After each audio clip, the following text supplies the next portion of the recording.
When people visit a dealer to buy a new dinghy outfit, what most are actually doing is choosing a boat, then buying a suitable trailer and outboard to go with it. The decision-making process is almost exclusively geared up to having the boat you want, and if we're honest, the other bits tend to be something of an afterthought. This is not intended as a criticism, far from it in fact. Say for example, all trailers and outboards were built to identical standards and costs, then it wouldn't matter much which one of them you chose. The same is not true, unfortunately, when it comes to choosing a boat. Size apart, specific design features and in particular hull shape make it very much a case of horses for courses, with where you launch, degree of launch difficulty, sailing times and where you intend to fish all being major considerations. One important point I feel I must make before going any further is that the perfect boat never has and never will be built. Compromise is the key word here. Specific design features will favour specific requirements and situations. Sorting out which hull shape is best suited to your needs, then picking out specific manufacturers' design subtleties often means trialling a range of different models. So a detailed look at the different hull shape options might help progress in that regard. To get that little bit extra in one quarter is going to mean sacrifices elsewhere, which will become increasingly apparent as we go along. This is the type of boat I cut my teeth in, a traditional displacement hull. So thin are they on the ground these days that I actually struggled to find an example to put in front of the camera and almost had to resort to archived still photographs. The big selling point of displacement boats was their supposed seaworthiness. But on the downside, they are incredibly slow due to the way they plough through the water, displacing it either side of the bow, as opposed to fast boats which plane over it, hence the two names. All of this said, the displacement shape, for me at least, is how a real boat should look. It's just a pity that their performance doesn't match their appearance.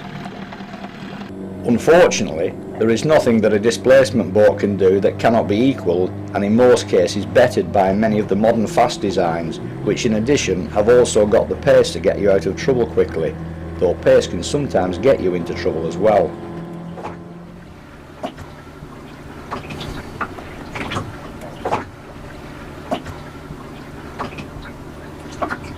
Orkney boats have made some pretty impressive efforts at combining a reasonable turn of pace with traditional appearance in their semi-displacement range.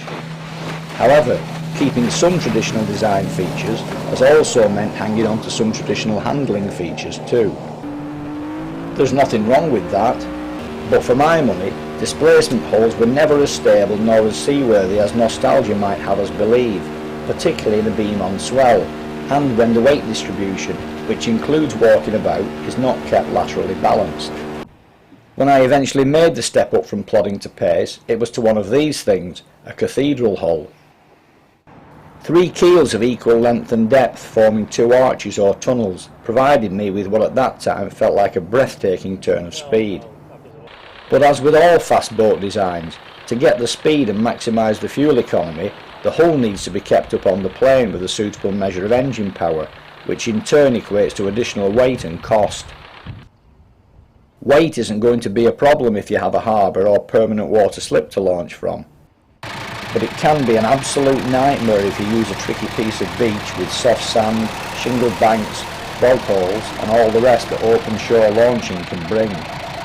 Then it's either more money for a 4-wheel drive vehicle or membership of a small boat club with tractors to get the boats in and out. The fact that you got hammered to death in a full cathedral hull when motoring bow on into a lumpy sea and had to put up with slamming and gurgling at anchor didn't seem to matter much in those early days. Acceleration, stability and pace were the buzzwords when cathedral hulls first hit the scene. But it wasn't long before the hull designers were forced back to the drawing boards looking to improve the ride. And what they came back with was this, the semi-cathedral hull. By making the 2 outer keels less deep and cutting them back slightly from the bow, the more prominent centre keel was then able to do most of the entry work. But what you will find is that different manufacturers will do this to differing degrees. This cut the degree of slamming and banging at a stroke. But as I hinted earlier, this came at a cost, because what the alterations to the keels also did was reduce lateral stability slightly. This said, however, the gains in handling at pace felt like more than adequate compensation at the time, though perhaps not now. Over the past decade or so, the boat buying public has shown a very definite shift in favour from cathedral and semi-cathedral hulls to these things, to V-hull. V-hulls have evolved this process still further by doing away with the arches and blunt bow and opting for a more traditional look by sharpening up the front end.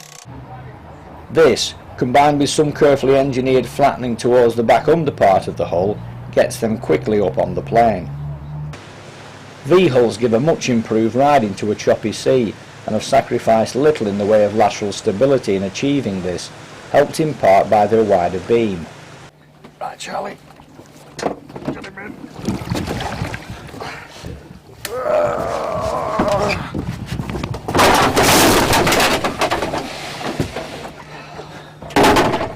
Another plus point, so far as I'm concerned, is that they are also aesthetically pleasing to the eye. A boat that actually looks like a boat and handles like one too. This said, boat design is an evolutionary process, so don't expect things necessarily to stay as they are, though V-hulls should remain popular for the foreseeable future, and rightly so. Ironically, what could actually turn out to be the next generation of angling boat design has been on the scene for quite some time, though in a previously different format. Rigid inflatable boats, or ribs, have been used extensively by the police, customs, coast guard and RNLI for as long as I can remember. The types of organisation that have to go on the water when duty calls, unlike anglers who can exercise their prerogative to stay at home in tricky conditions. But they are not widely seen as angling boats. Well, not until now, that is. Rib manufacturers have never viewed the angling sector as an area of the market worth investing in. And to be honest, the angling sector has probably given them little, if any, reason to think otherwise.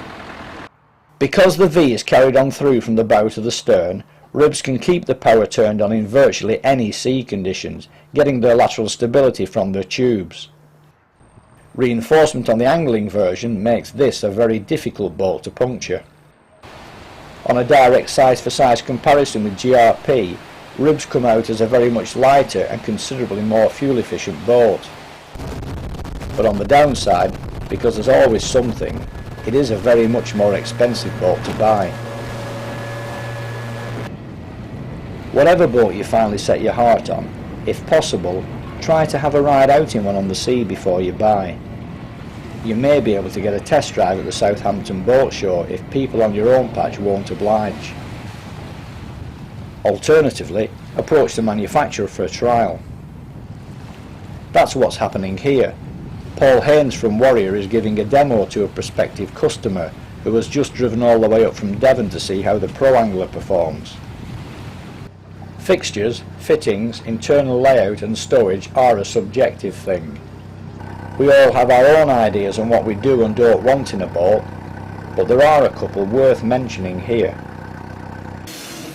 Most boats these days have polycarbonate perspex windows fitted as standard, either screwed or riveted in place.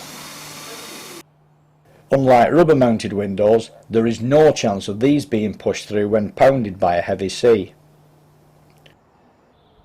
My advice would be to avoid rubber mounted windows such as these whenever you can, particularly on a fast boat. One exception to rubber mounted and screw fixed windows is the Warrior Pro Angler.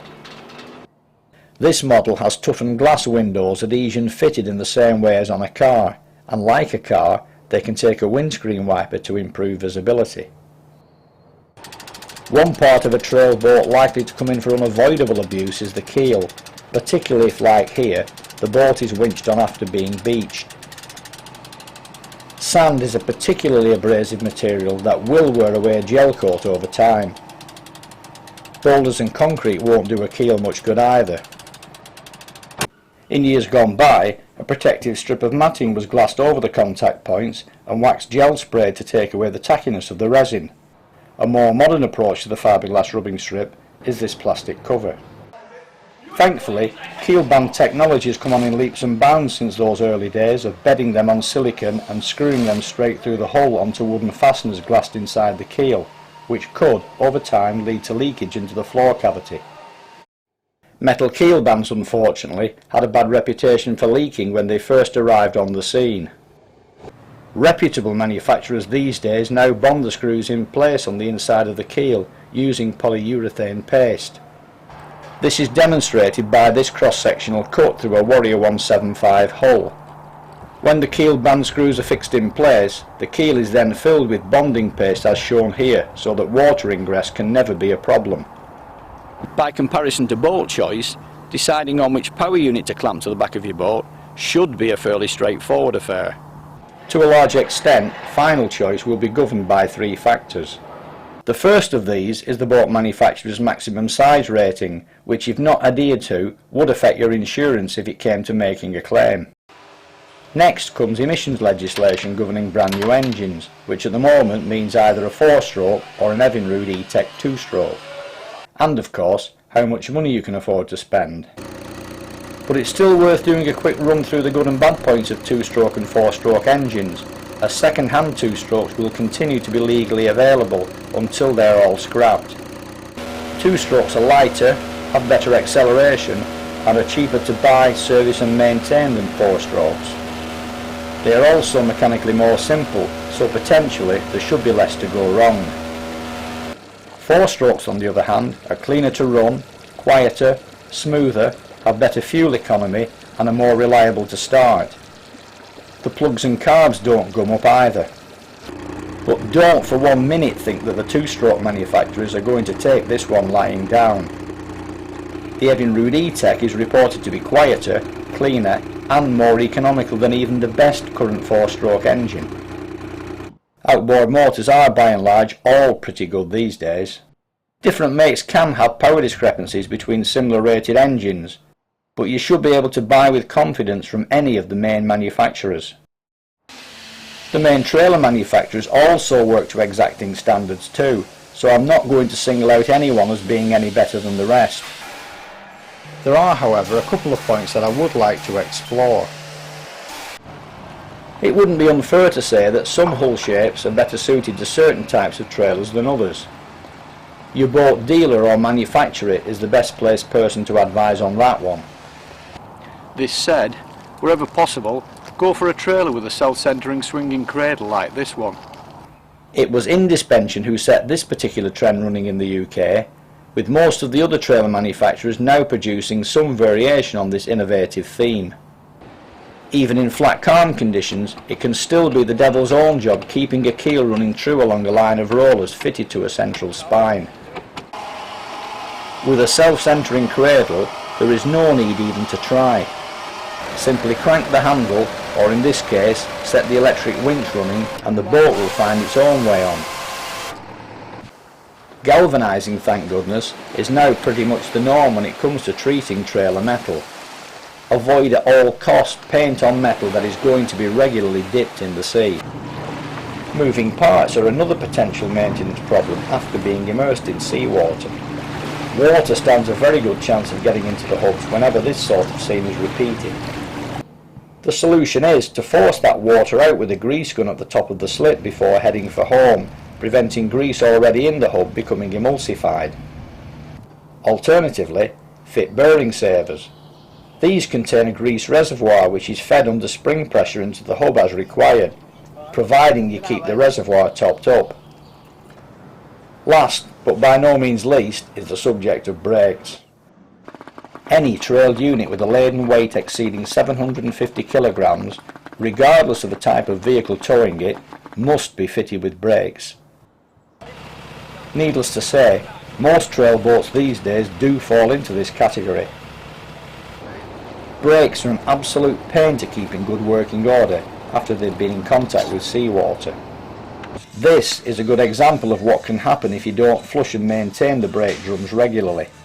Then one morning you get up only to find them seized on in the driveway, resulting in the abandonment of a trip. Trailer manufacturers are only too well aware of this fact. Indispension are currently trialling standard brake drums that can be freshwater flushed, and preliminary results do look promising. Rapide are also exploring potential solutions to this problem. Like Indispension, They too have a flushing connection into the hub to hose out sand and salt. A more advanced option is this fully exposed external disc braking system, which can be accessed for flushing and maintenance. As you would expect, this model costs more than if it had been fitted with standard hubs and shoes.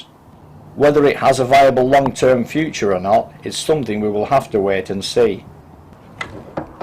Whatever outfit you ultimately end up choosing, when the boat is fully laden with tackle, fuel and all the rest, you need to have at least 80 pounds of dead weight resting on the car's tow ball.